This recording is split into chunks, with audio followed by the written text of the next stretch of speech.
Okay. Ladies and gentlemen, thank you for tuning in. Right now, we're going to be knocking out some college work. I'm more than likely going to be posting this on my new page, J Ventures. So whether you guys know me as JDMJ or J Ventures, thank you for tuning in. Once again, I'm going to be knocking out some college work. So bear with me real quick. I am just doing a little bit of troubleshooting on my back end. Make sure I got my video feed coming in so we can pull up the Mac here. So here in a moment, I'm going to pull up the MacBook Pro video feed. Just bear with me here.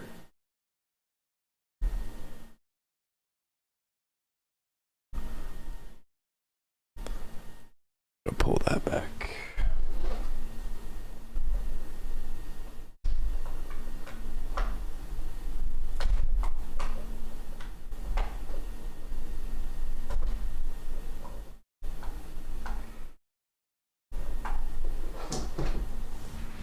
All right. So like I said, we're going to be doing a little bit of college work. I don't have a whole lot going on this week for college work. I'm actually in the final week of these classes here. So just bear with me real quick. Let's see. Let me just double check. Okay, let's pull up the MacBook Pro. Okay, we're getting no signal. All right, let me fix that real quick.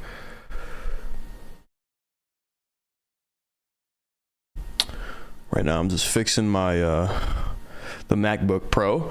Anyways, last night we were playing some games, having a good little time, doing a little bit of something different. And you know what I think I'm gonna have to do? Hold on, just bear with me. I'm gonna start fixing this and making sure everything is running before I start my live next time, because these last couple of times I've been having a little bit of technical difficulties. All right, let's pull up Camera Hub. Let's pull up this. Pull up Task Manager.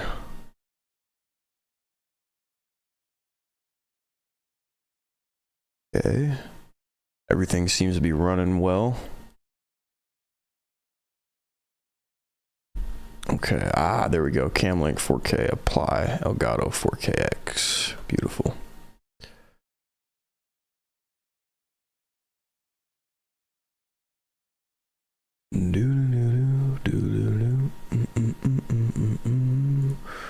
Okay. Awesome. All right, now we've got that pulled up. All right, so bear with me real quick. I am just checking. I'll show you guys what I'm doing on my back end. So I'm just making sure everything's running smooth. For those that don't know, we also upgraded the PC. So now the PC is working with 128 gigabytes of RAM. So I've got almost 90 gigabytes of RAM available right now. I do need to try to get the base clock speed up a little bit. We're running at 3,600 megatransfers per second. So ideally I want to get this to about 2,000 faster, to about 5,600, but the PC has been running like a dream. I was having a little bit of hiccups last night, but it seemed to be something more or less in regard to Steam and what's the other thing? Trying to think of what was being an issue last night. It was okay. We don't need the preview. Let me just pull up my Twitch chat. Awesome. All right, now we got the Twitch chat pulled up.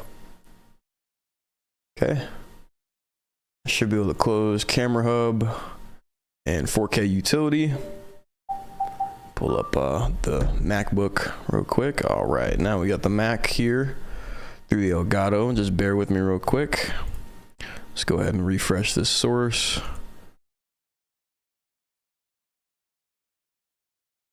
Wonderful. All right. So now we got the Mac pulled up. Let me just go ahead and pull this assignment over here so you guys can take a look at what I'm going to be working on. So here we've got, as you can see, I've got almost a 90 for this week 3, which is wonderful. 85, it's close enough to a 90. And then Looks like I'm waiting for these to be graded. So 1, 2, 3. So we're passing pretty good. 90.76. You can disregard the 47. I'm not getting a 47. That would be if I didn't do any of this work. And let's see, the 26th. Yep, today's the 27th. So we're gonna go ahead and refresh, and all of our week 4 assignments should be available. So let's go ahead and click into week 4. All right, so as you can see, we've got 4. Actually, I thought it was gonna be 4 assignments. We've got 3 assignments.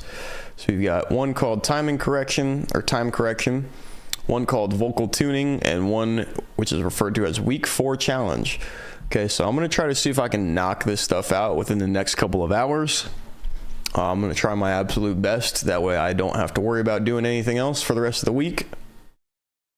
And we can just focus on doing some college work right now, and then I can maybe play some games, switch up the content, do something a little bit different in a little bit, which would be pretty dang sweet.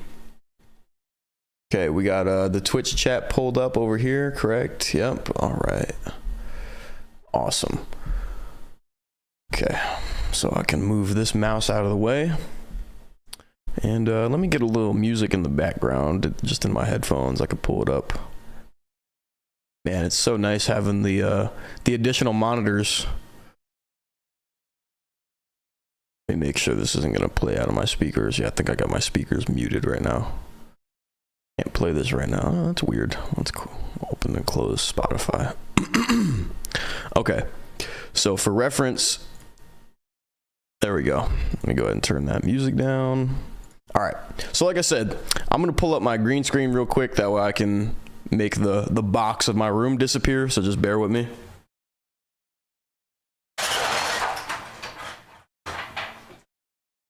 All right. And then let me go ahead and turn on the green screen lights. Bingo. Now we got a proper key going. And then we actually don't need the ring light, so I can turn off the ring light. Actually, I don't know. The ring light gives a nice little extra flare, so I'm probably gonna leave it on. Is this good?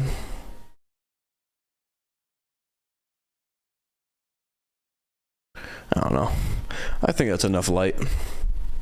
Anyways, though, like I said, just go ahead and turn this music down.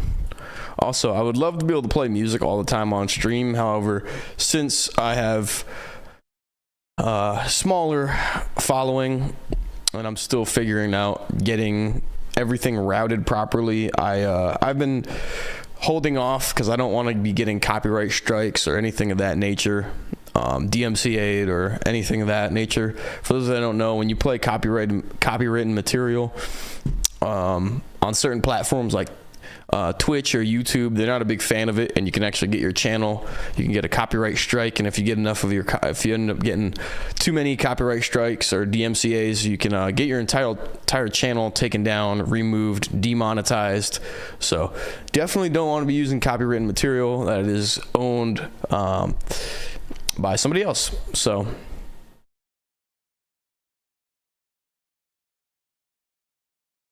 oh, I didn't realize I could change this. There we go. Chat and interview. Can I change it to something different? Music, education. Let's do education because we're kind of sharing some knowledge with people. All right.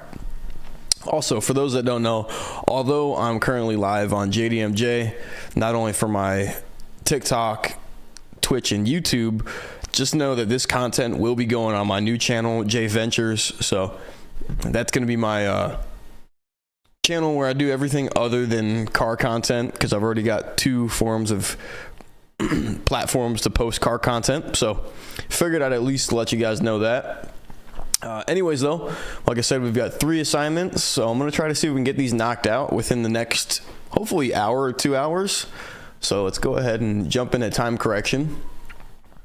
Also, I'm going to just pop back real quick. For those that don't know, I'm enrolled in college for audio production. So although I'm live right now on official JDMJ, where I will be posting more car content, I at least figured I'd mention it. This is going to be going on my new channel. because I needed a new home for posting different types of content, because I do a lot of different stuff, from audio production, video production, you name it. Constantly getting new tech, constantly getting new gear, things of that nature. So figured I'd at least let you guys know. Also, what is that? I don't like these pants.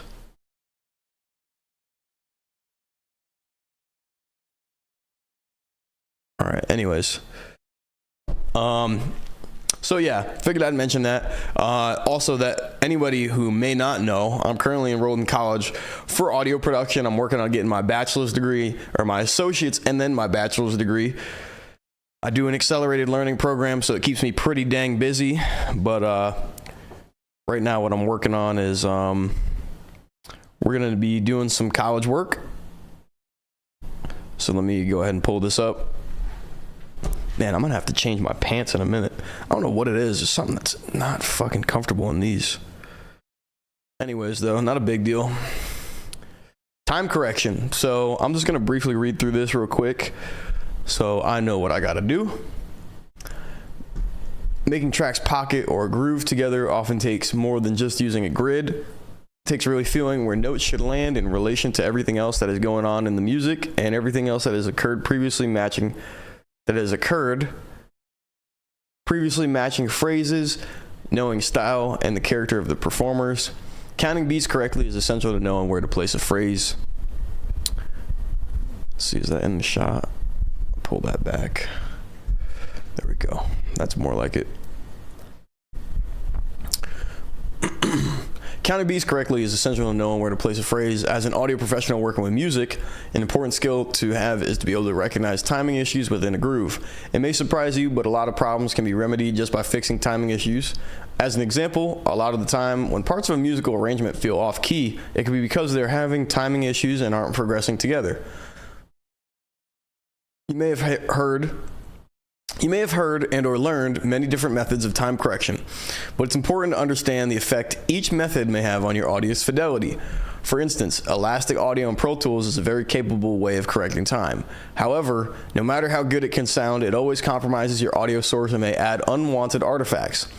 Separating a clip and nudging the audio is probably the least destructive method you can use for time correcting. And regardless of the method you plan to use, you start by nudging as much as you can first. The purpose of this assignment is to practice identifying timing errors and to make the needed corrections to the timing. The Pro Tools session for this assignment includes 10 individual tasks that contain one timing error per task. The timing error could be a phrase, a few notes, or a single note. Your assignment is to find the track with the timing error, isolate the issues by separating the clip, and use only the nudge functions to correct the problem area. This video walks you through the process and contains valuable tips. This is a quick 6-minute video. I'm going to play this here in a moment. And what I'm going to do before we proceed is I'm going to pop down here to Files, click this. It's going to download the file. And just let it download real quick.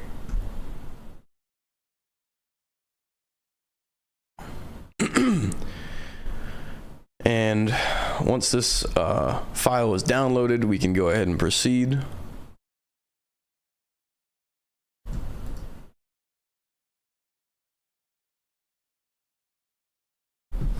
Awesome. Okay, so we got time correction, 10 tasks. This is a Pro Tools session, so I'm going to go ahead and open up Pro Tools. You can just go ahead and click on the session file, and it will automatically open Pro Tools. Just show you guys. So here we got this. Wants me to rename the session folder.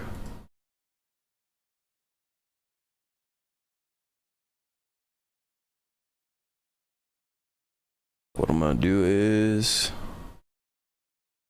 just going to rename this real quick. Get my Mac keyboard over here. Love the Mac keyboard, by the way. The thing is great. Nice little wireless keyboard you can throw in your lap.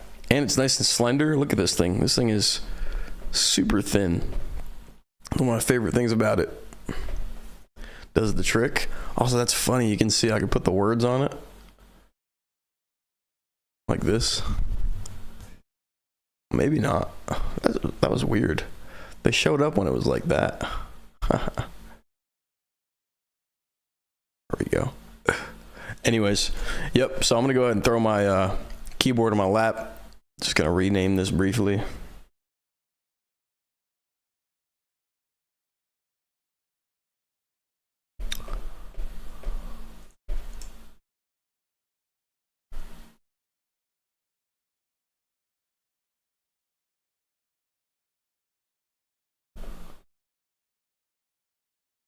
Right, so this is gonna be time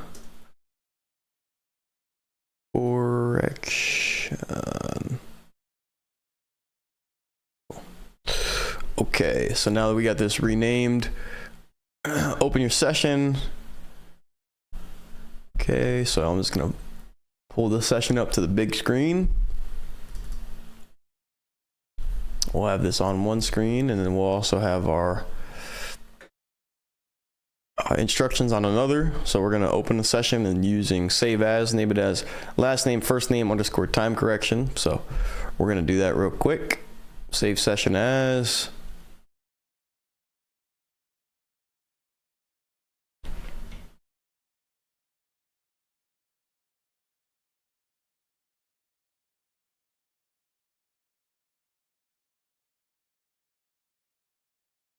Okay.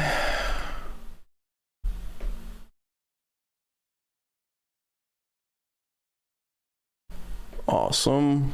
Okay, so we're just gonna save it in here. Okay. So now we got our session, which has been renamed last name, first name, time correction, as well as the session folder. And this doesn't look like an assignment that should take very long. So what I'm gonna do next is I'm gonna play this video. I'm gonna pull this to my other monitor.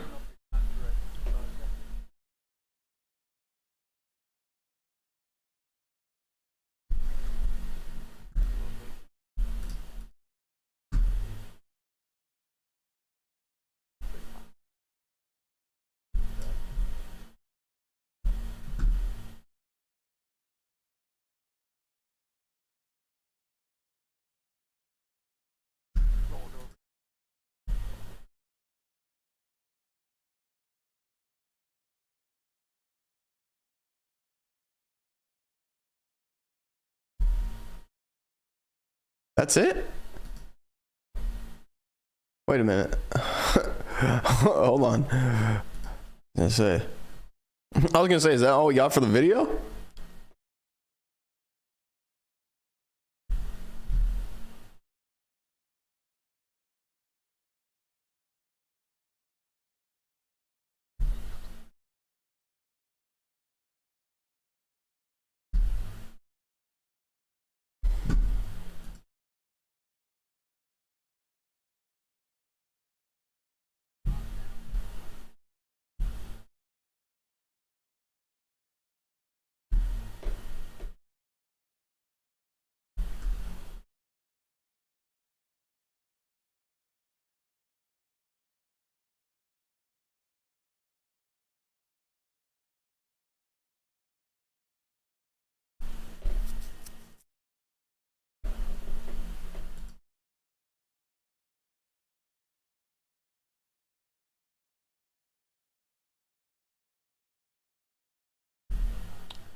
Okay.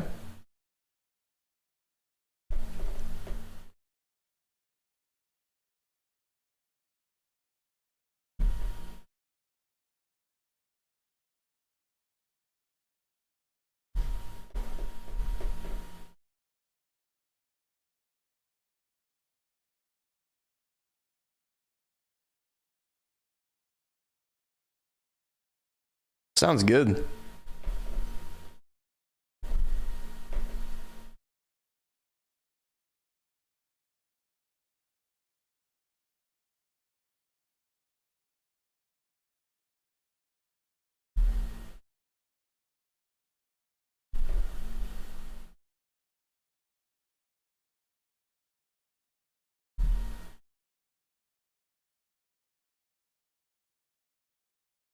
I think it's that guitar, the second riff. Or the bass, my apologies, the bass. I think it's the second riff. That's my guess.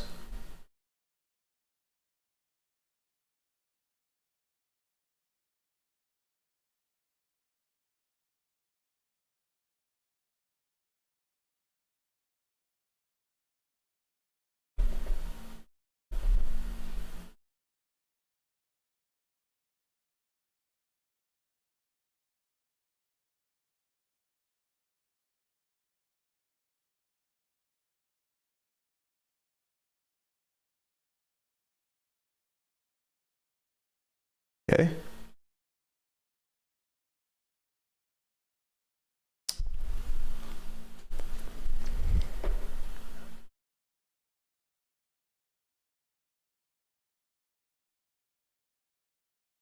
Okay.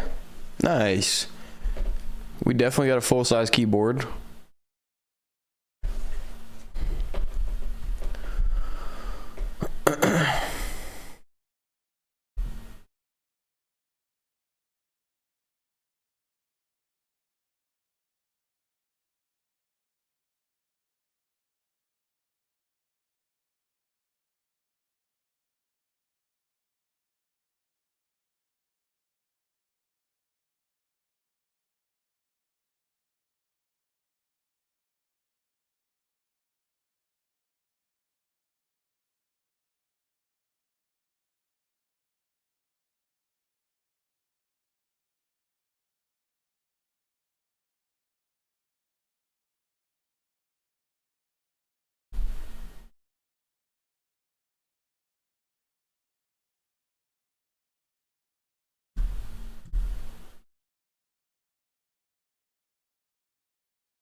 Yep, that's nice and good. That sounds really good. Mm, mm, mm, mm, mm, mm, mm.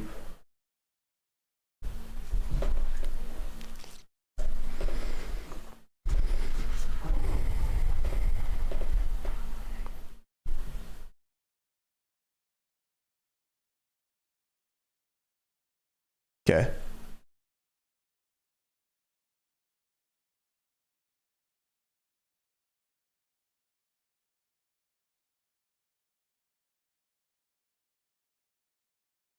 Cool. Okay. So this should be pretty easy, not too bad.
All right, I'm gonna bring the instructions down to my other monitor real quick. I'm gonna bring the Pro Tools session up here. Well, as the memory locations.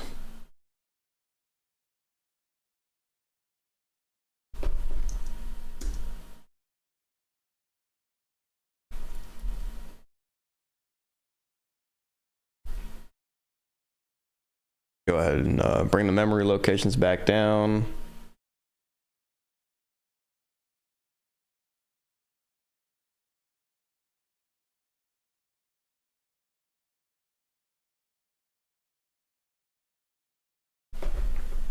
Okay.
Man, this is a tricky one, not gonna lie.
Man, this is a tricky one.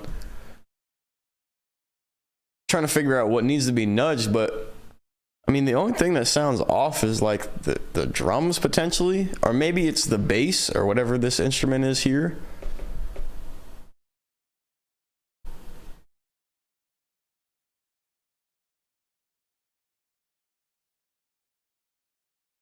I'm taking a look at the waveforms too to make sure that everything looks proper, but man, I'm kind of having a hard time figuring out what's kind of supposed to be off with this track.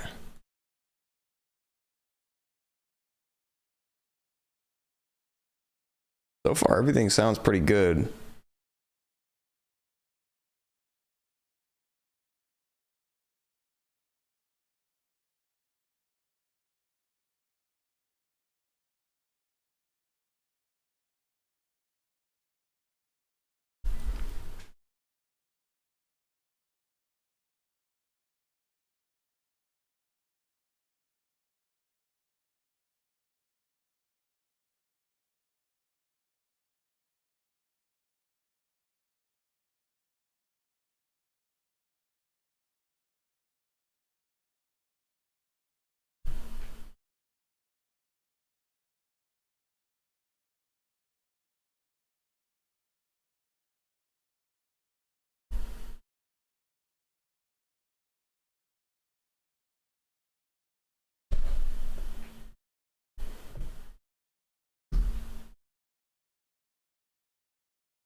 Ooh, wait a minute. I think I just figured out what it is. I think it might be this clap right here. Hear this?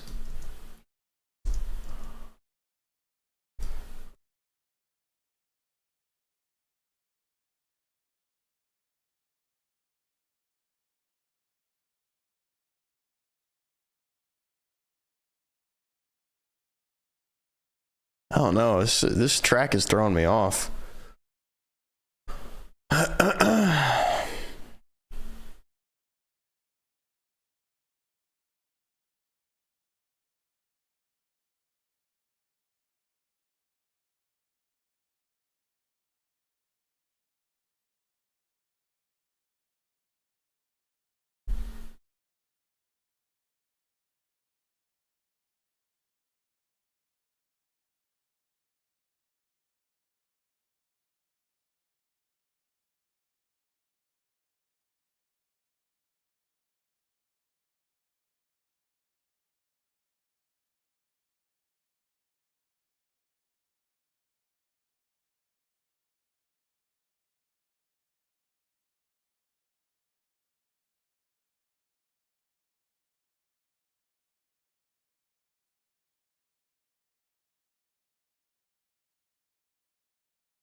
Oh no, this assignment's giving me a hard time. I think I'm gonna move on to the next track. This has got me lost right now.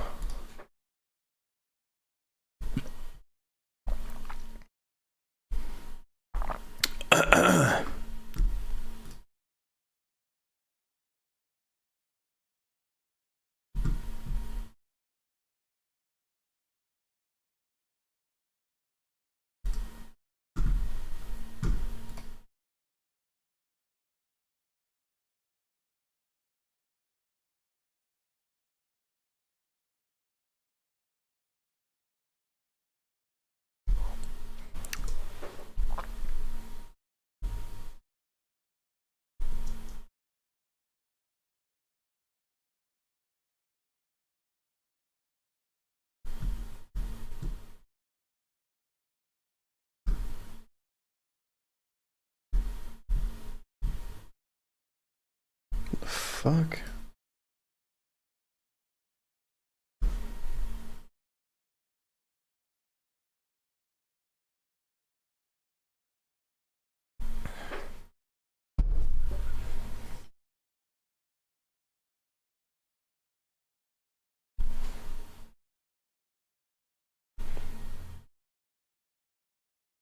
What's going on with this?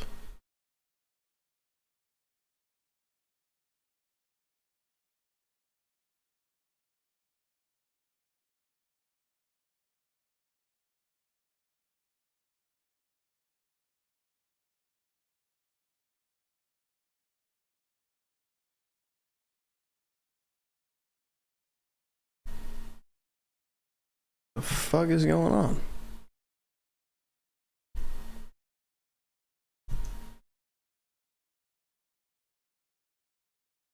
What is AAE error 2? What the fuck is that?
What the fuck is going on right now?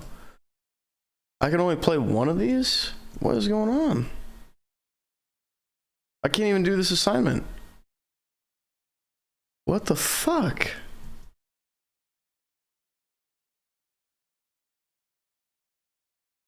Serious right now?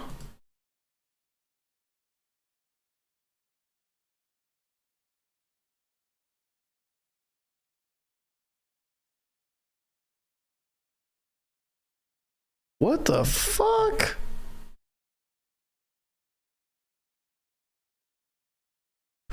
Man, that's a big problem. I don't know what the fuck is going on with this Pro Tools session. I can only play task 1. There's fucking 9 more parts of this assignment. I could do 10% of this assignment. Are you fucking joking right now, dude? Fucking give me an assignment I can do fucking 10% of. Fucking, what a joke, dude.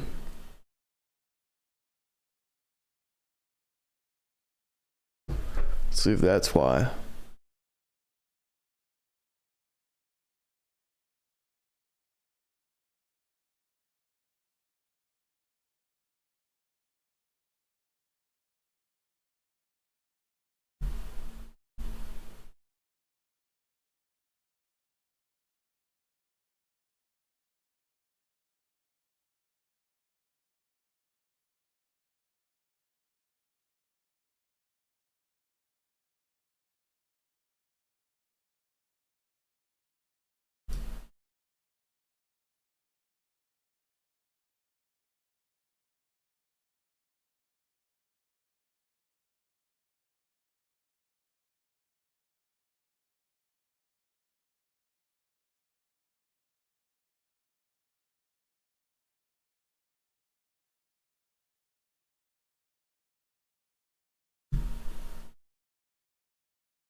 All right, now I've fixed it. I don't know what the fuck was just going on.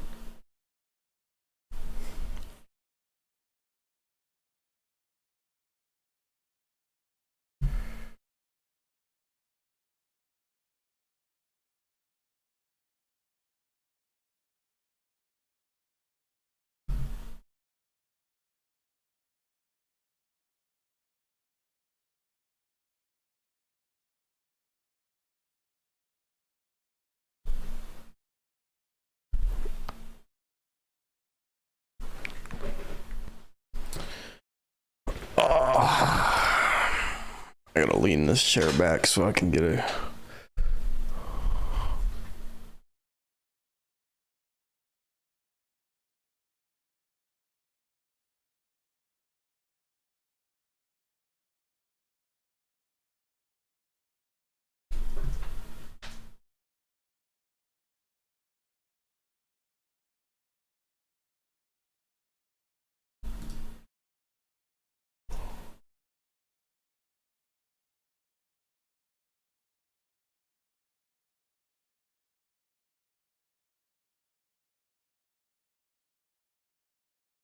Drums sound good.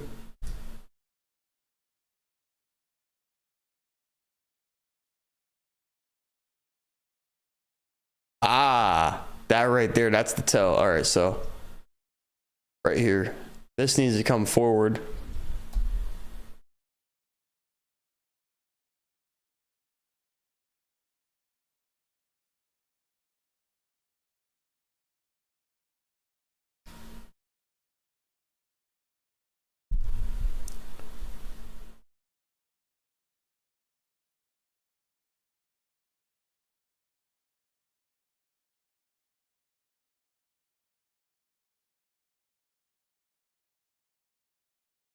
Okay, this is late, so let's see. Let's see where the problem section is. Let's just loop this real quick.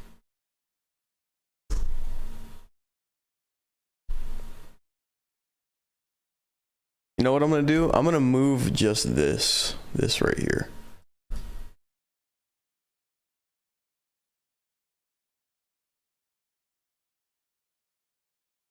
Okay. Now let's kind of zoom in a little bit more.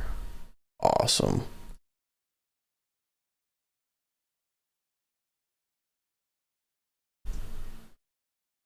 Okay. And then we're going to use Command E. Then I can go ahead and zoom out a little bit.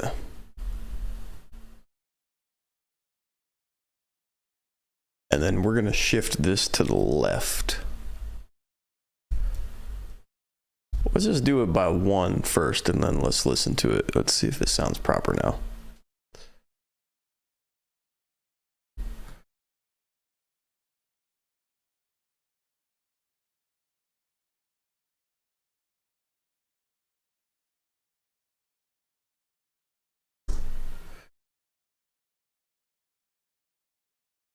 See if that's better.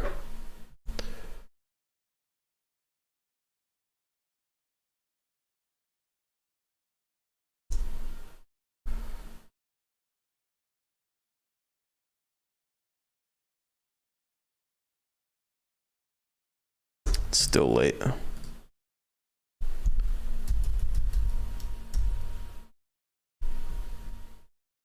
see if that's better.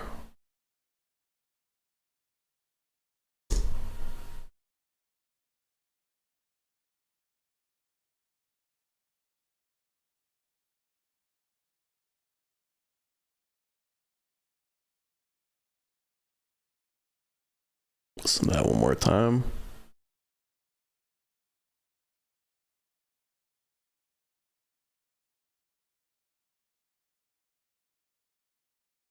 And then let's just move it.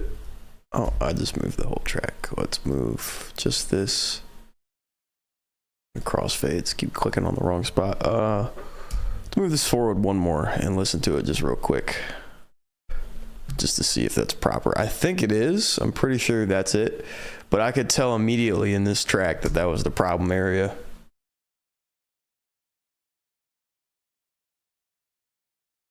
Okay.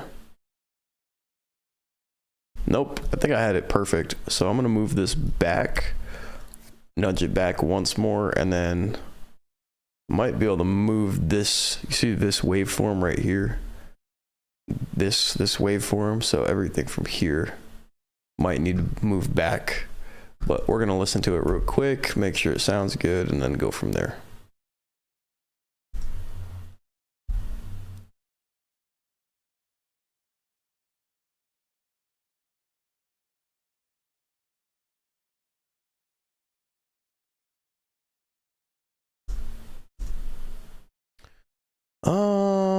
Yeah, I'm gonna move this too. I'm not gonna move the whole thing, but actually, I don't know. That's a good ass question. Maybe I should just move the whole thing.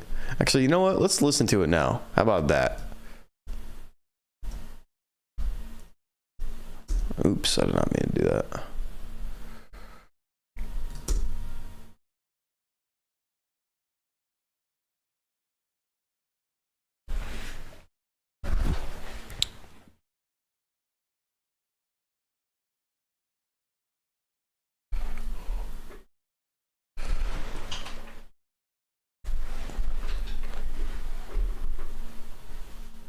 That's it. That's it. That's perfect.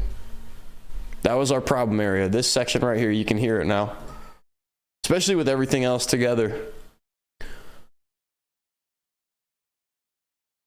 Yep. Awesome.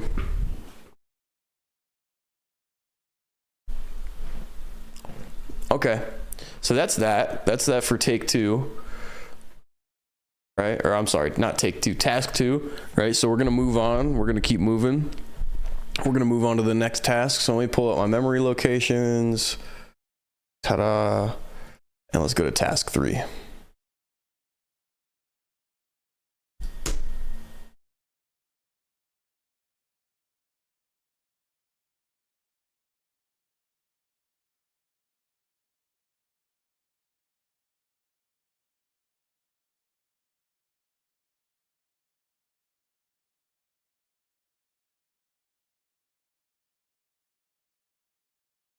Okay.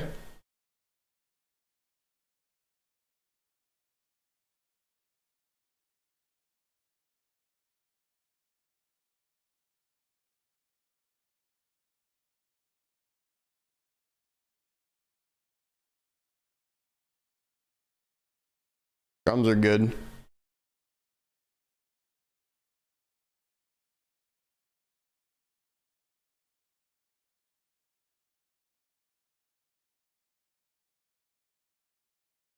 Bass is good. I think it's this guitar right here. Aha, it is the guitar right here.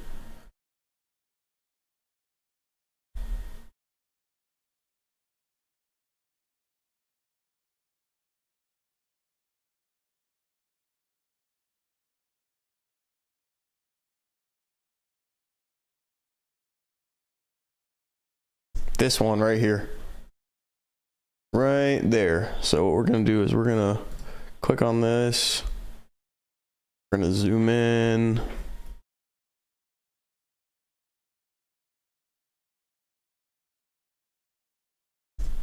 Let's just play this back one last time. Get an understanding of what waveform we're looking for.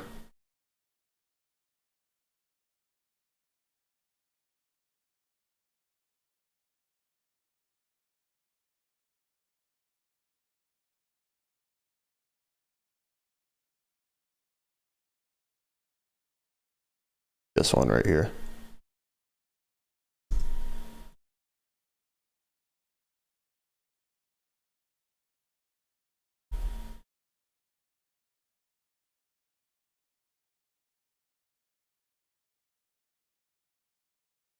Okay, so we're gonna grab this, we're gonna do Command E, okay?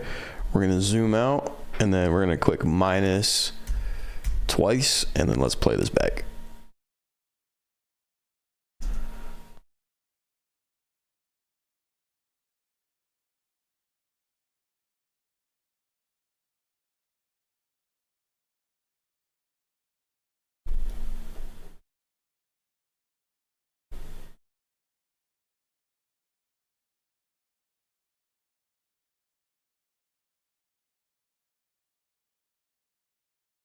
Still has to go back some more.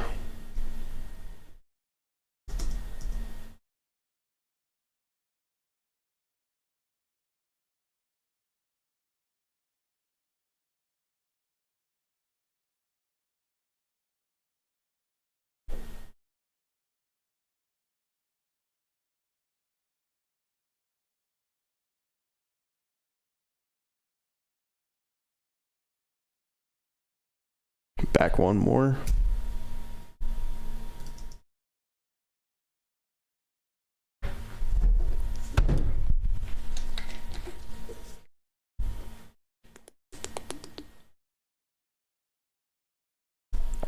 Still got to move back.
Oh shit, I just realized there's no audio coming out. Or rather, I forgot I've got it just coming out of my speakers. Fuck.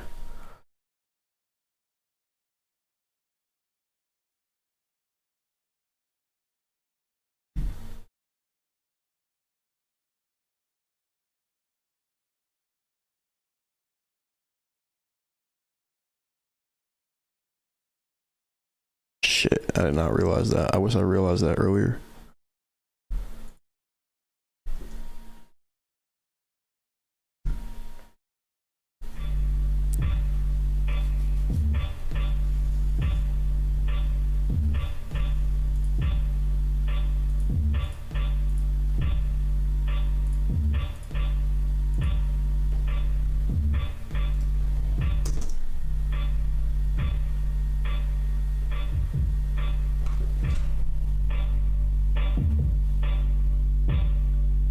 It's cool though. At least I can take my headphones off now.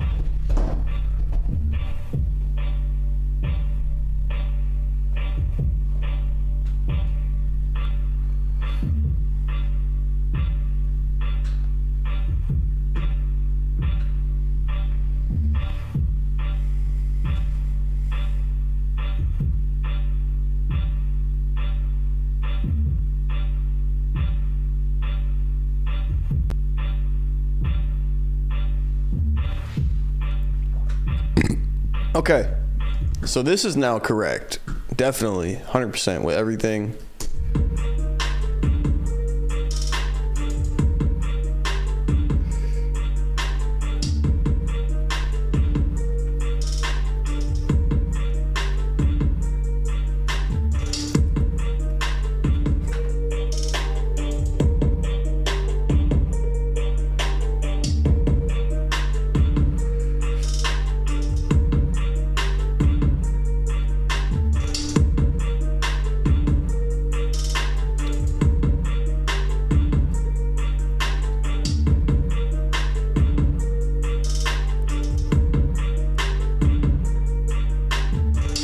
All right, my apologies, y'all. I did not realize that I did not have my audio coming out of my speakers, so I had to fix that. Let's go back to task 2 real quick, and I'll show you guys what I also did over here.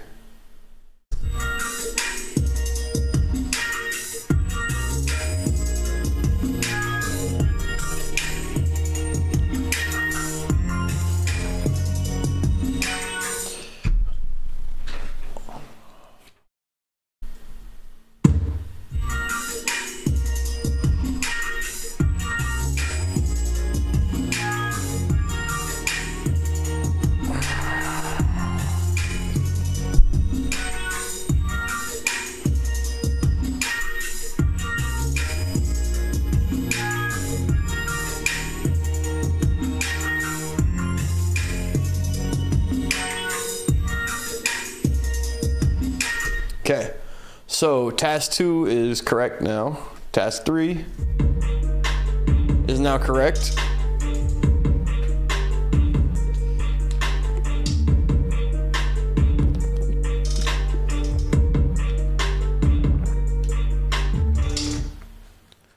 Okay, now we got task 4.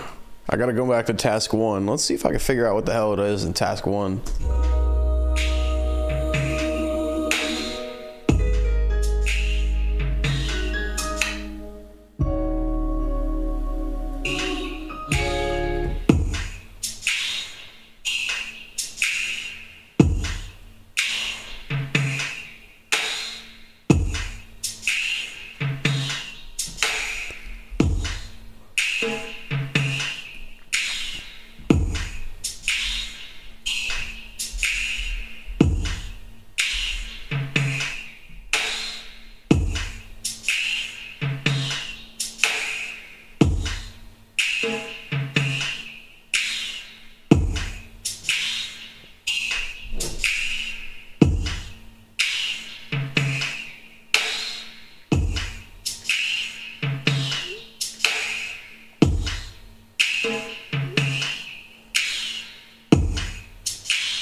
All right. I don't know. This first one is kind of throwing me off. Hold on one second. I had to turn off my notifications because the last thing I want when I'm live streaming is my fucking... Since I'm doing shit on the Mac and I have Apple products, when I get texts, it'll just fucking keep ringing through, and I don't want to hear that fucking ding. No fucking thank you. Appreciate it. Anyways, so I am working on... So we got task 3 done and task 2. So let's play back task 3 real quick. So the problem area with this track was the guitar. So you see I had to advance this back. Both of these, this was too far forward, and I'm gonna play it back.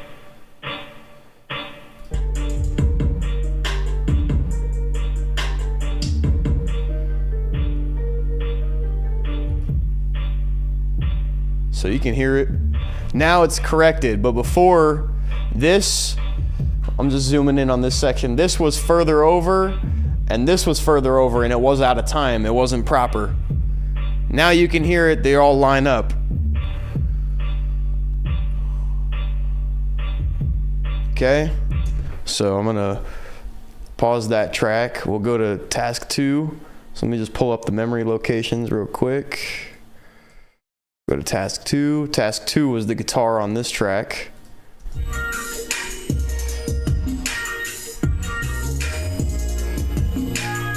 So this was out of time. This was further forward.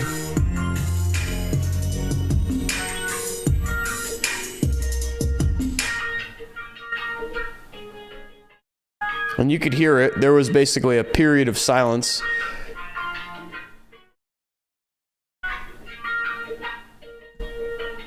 Now it's proper. Sometimes you have to mute the other tracks in order to get an understanding of where the problem areas are. But you could see there was this much of a gap of time between this one and everything else playing, and you could hear the notable, it just didn't sound right. So that's how I could tell what it was. Task 1, this one is throwing me off still. I can't figure out which one it is.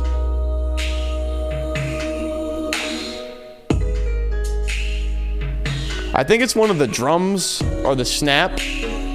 So let me mute this vocal track.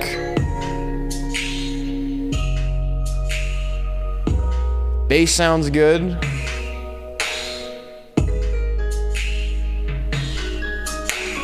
Boom.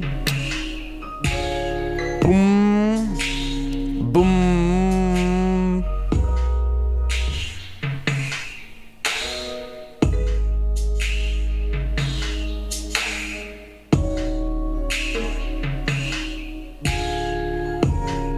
Ah, is that it right there? I think this might be it.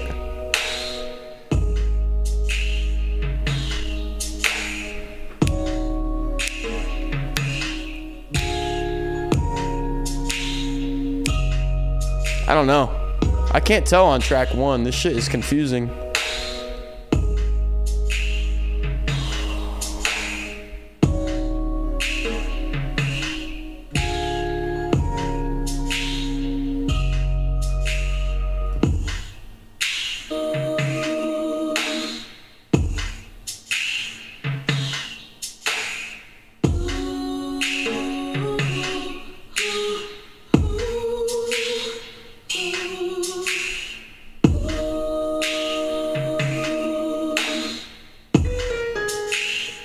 Oh, it's the piano.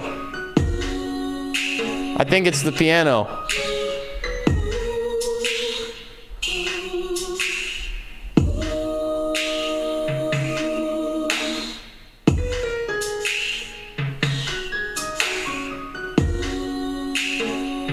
I think it's the piano.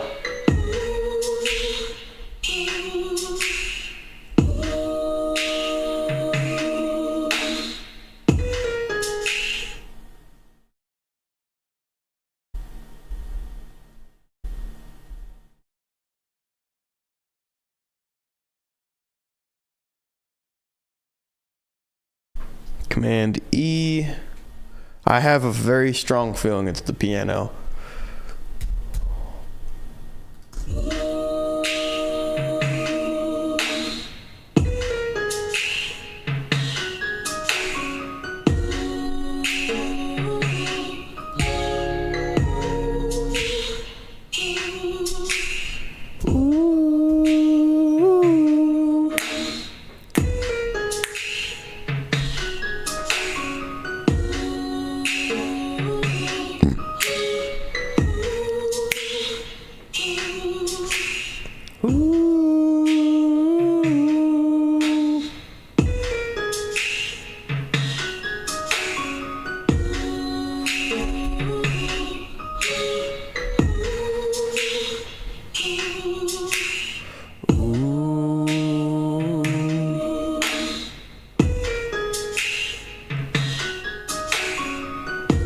That's it. It's the piano. Yeah. Bro, this shit was throwing me off so hard too.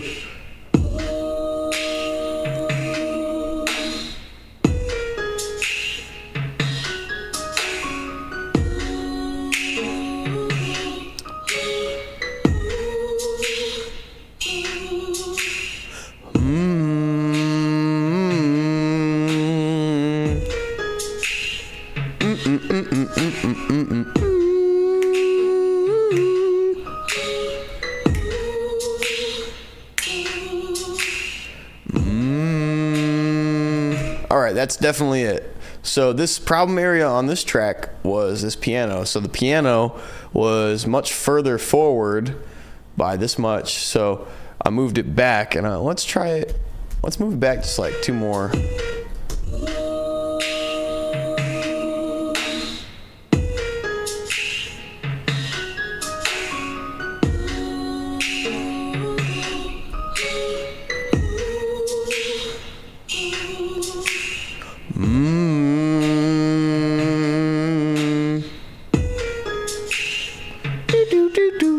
That's perfect.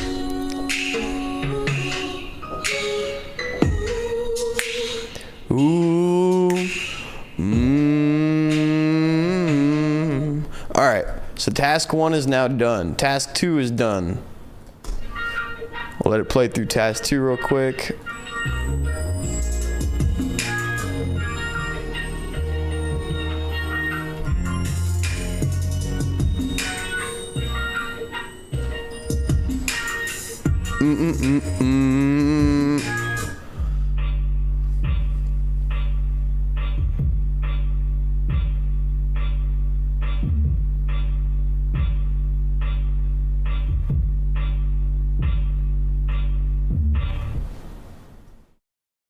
Okay, we're gonna go to task 4.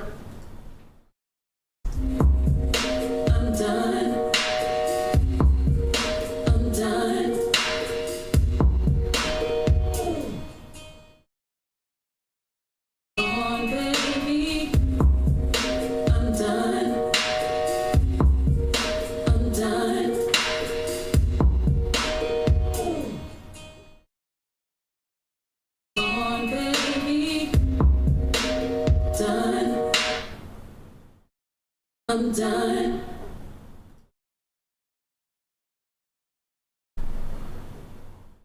On, baby. I'm done. I'm done.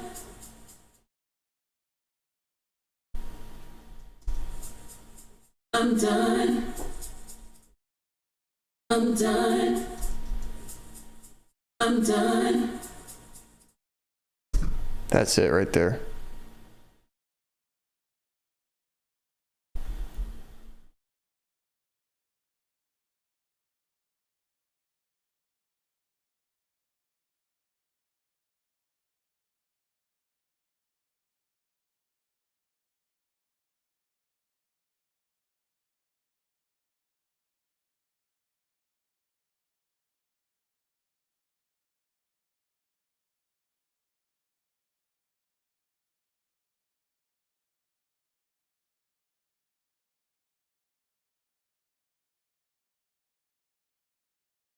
Okay.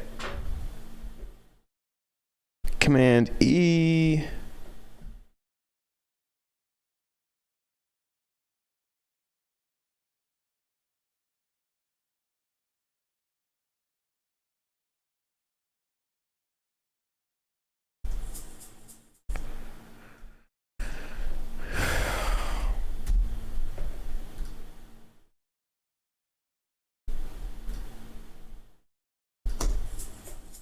I'm done. I'm done. I'm done.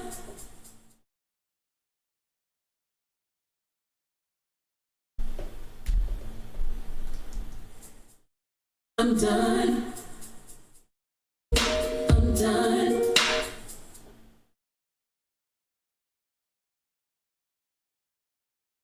Baby, I'm done.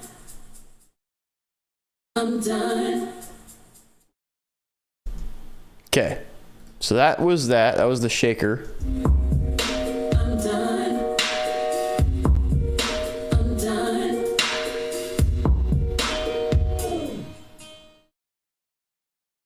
On, baby.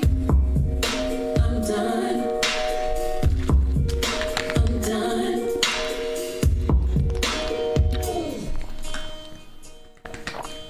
On, baby. I'm done. I'm done.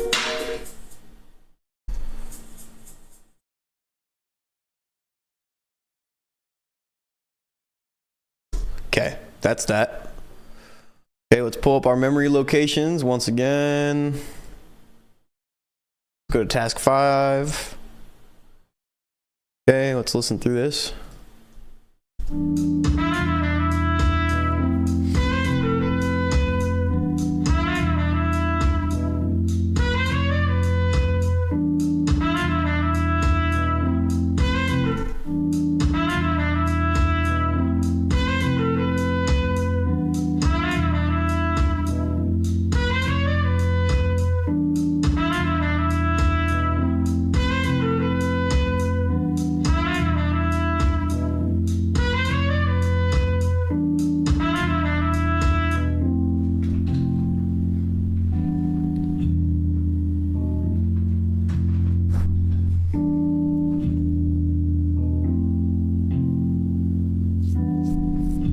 I know what it is. It's the trumpet. It's this section of the trumpet right here.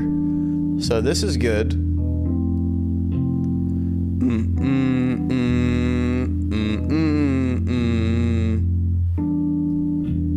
Okay. Listen to the drums.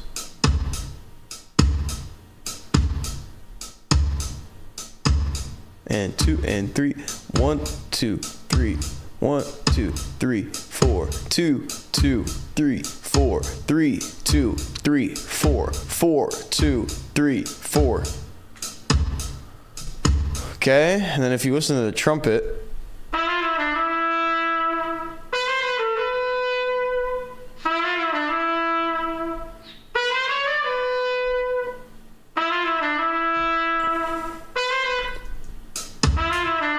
So if you don't listen to it with the drums, you can't tell. Like the trumpet sounds good, But the tell is the drum kicks here, right? And then if you look here, this is lined up with this one, right? Off of, right? And then here, right? So 1, 2, right? And then if you look here, this one, the trumpet lines up roughly with this, right? With this kick, okay? And then you've got the kick here, right? Right at the tail end. And same with here, right? And then same with here. So this is the tell. So this trumpet, I 100% know is the answer. I would bet money on this being the answer. So I'm going to click on this track. We're going to click E to expand. And we're just going to go ahead and zoom in so we can get the full waveform. And then everything from there to there. And I can actually snip it a little bit closer. Right there. To here. We're going to press Command E. Then we're going to back out, and let's just bring it back. Bring it back to about right there, and then let's listen to it.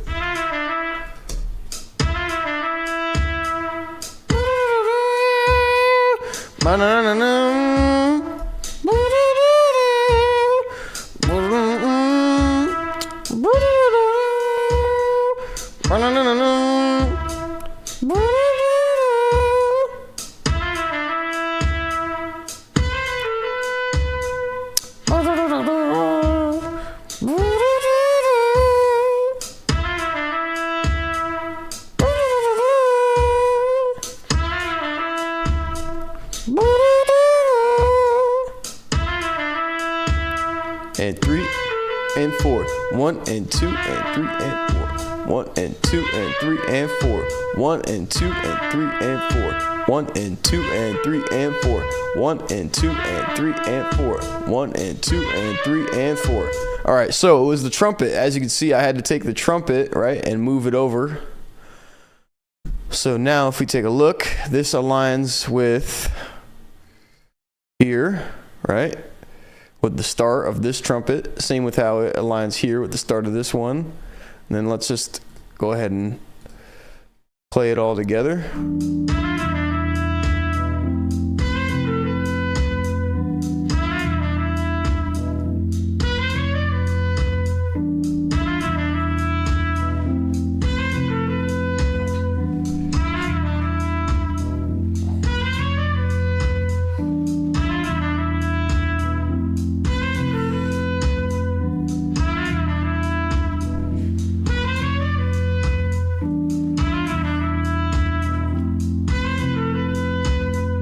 All right, that's done for sure. All right, so we're gonna pull up memory locations, go to task 6.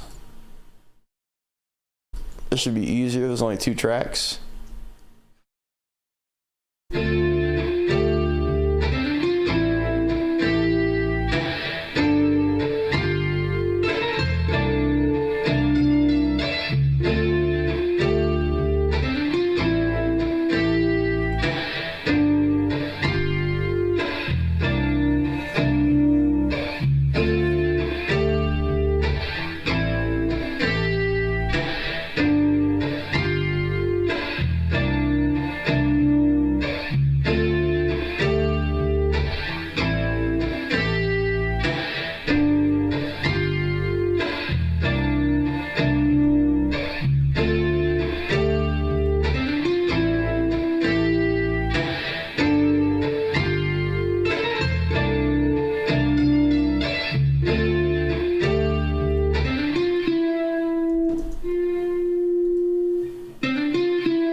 I think this right here, I think this needs to come forward.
That's it.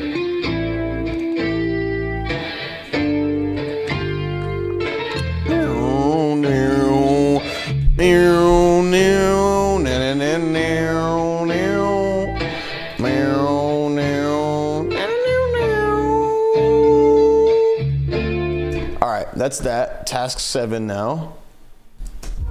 I'm feeling your vibe, holding you steady, rubbing your back. You saying you wasn't ready, so I eased up the pressure. Never being petty, but I can't wait too long. I gone and I can feel it. I'm feeling your vibe, holding you steady, rubbing your back. You saying you wasn't ready, so I eased up the pressure. Never being petty, but I can't wait too long. I gone back. Oh my God, I'm getting good at this shit, baby. Sheesh. That's it right there. I'm feeling your vibe, holding you steady, rubbing With the your back, when you wasn't ready, we eased up the pressure, when the less shit, with it, when you put it down with the man. gone, I can feel it. I'm feeling your vibe, holding you steady, rubbing your back. You saying you wasn't ready, so I eased up the pressure. Never being petty, but I can't wait too long. I gone, I can feel it. All right, we're gonna just chop this whole section.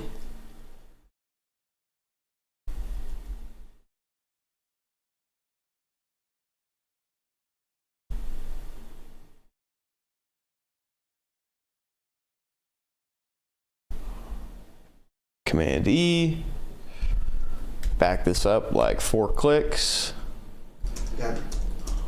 I'm feeling your vibe, holding you steady, rubbing your back. You saying you wasn't ready, so I eased up the pressure.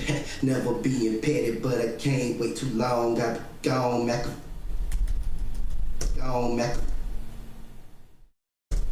I'm feeling your vibe, holding you steady, rubbing your back. You saying you wasn't ready, so I Eased up the pressure. Never meaning with it being through the wrong. I've been gone. I can feel it. Still needs to come back some more. I'm feeling your vibe, holding you steady, Rubbing your back when you wasn't ready, so I eased up the pressure. Never being with it came with it wrong. I've been gone. I can feel it. Still got to come back like 2 clicks. Holding you steady, Rubbing your back when you wasn't ready, so I eased up the pressure. Never being petty, but it came through the long. I've been gone, Machiavelli. Let's do us one last more. You steady, rubbing your back. You saying you wasn't ready, so I eased up the pressure. Never being petty, but I can't wait too long. I gone, I can feel it. I'm feeling your vibe, holding you steady, rubbing your back. You saying you wasn't ready, so I eased up the pressure. Never being late, but it came with too long. I've been gone, Machiavelli. I'm feeling your Vibe if you steady, rubbing your back. You saying you wasn't ready, so I eased up the pressure. Never being ready, I came for too long. I be gone, Machiavelli. I'm feeling your vibe, holding you steady, Rubbing your back, you saying you wasn't ready, so I eased up the pressure. Never being petty, but you came too long. I be gone, Machiavelli. I'm feeling your vibe, holding I think that's right there. your back. You saying you wasn't ready, so I eased up the pressure. Never being petty, but I can't be too long. I be gone, Machiavelli. I'm feeling your vibe, holding you steady, Rubbing your back, you saying you wasn't ready, so I eased up the pressure. Never being petty, but I can't wait too long. I be gone, I can feel it. I'm feeling your vibe, holding you steady, rubbing your back. You saying you wasn't ready, so I eased up the pressure. Never Being petty, but I can't wait too long. I be gone, Machiavelli. I'm feeling your vibe, holding you steady. Let's try one more. Back, you saying you Wasn't ready, so I eased up the pressure. Never being petty, but I can't wait too long. I be gone, Machiavelli. That's it right there. Your vibe, holding you steady. Right, so let's get a little. Gone, I can feel it. Gone, I can. I'm feeling your vibe, holding you steady, rubbing your back. You saying you wasn't ready, so I eased up the pressure. Never being petty, but I can't wait too long. I be gone, I can feel it. I'm feeling your vibe, holding you steady, rubbing your back. I'm feeling your vibe, holding you steady, rubbing your back. You saying you wasn't ready, so I eased up the pressure. Never being petty, but I ain't but be long. I'll be gone, Machiavelli. I'm feeling Bingo! All right, that's it. Okay, so we're gonna move on. We're gonna go to memory locations. All right, that's task 7. Move on to task 8. Okay, we got 3 tracks for this one.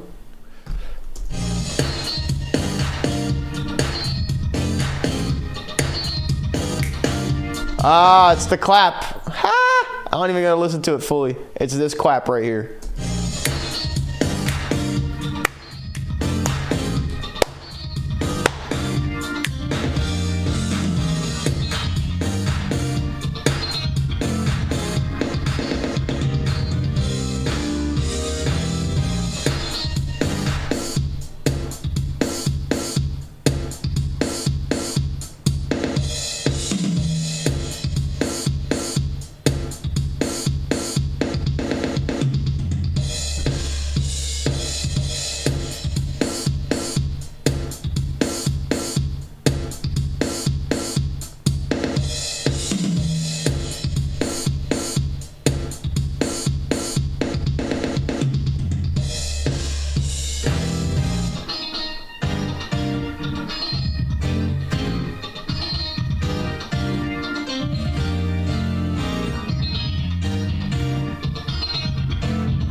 All right, so this is going to be an interesting one. So this section right here of these claps are off grid.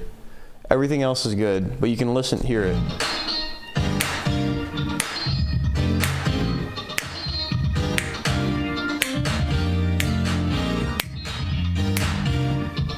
All right, so let's play it one last time.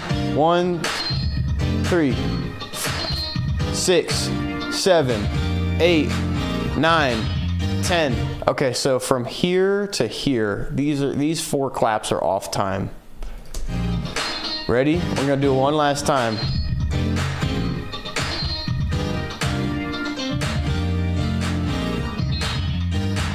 Okay. Right, let's do it. Clap, clap, clap, clap, clap, clap, clap, clap, clap, clap. Yep, these 4. Okay, so from here to here.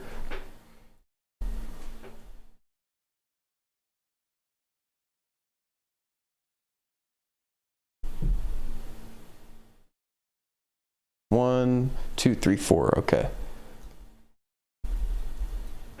Do Command E. All right, we're gonna move them back to about right there.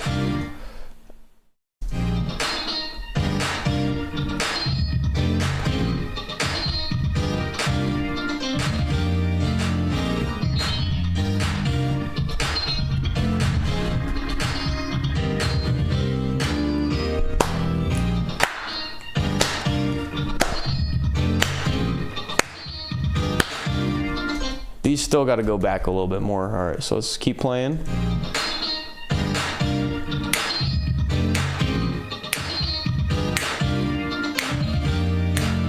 They're close. That close. They got to go back like 2 more. As I'm messing with them as we're going.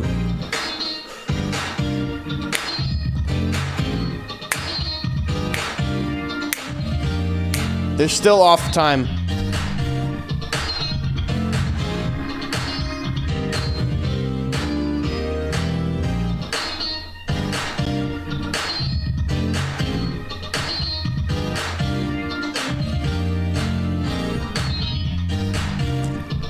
All right, so what I'm doing is I'm manipulating the timing of these claps, because if you just listen to everything together, you can't tell what it is.